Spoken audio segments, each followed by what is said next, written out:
Hluti af því sem að ég segi alltaf við nemendur það við höfum öll tök á því að komast yfir allt okkar lesefni.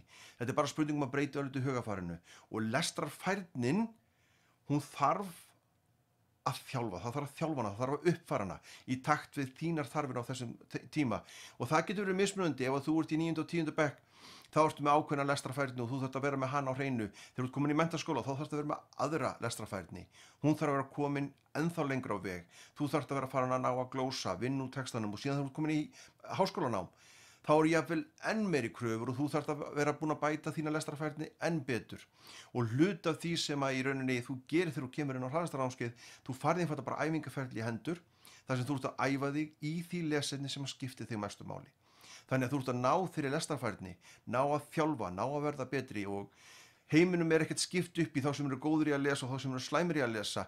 Þú veist, við getum öll orðið betri. Sjálfur er ég lesblindur, ég þekki gríðarlega vel það að vera í háskólanámi sem lesblindur nemandi.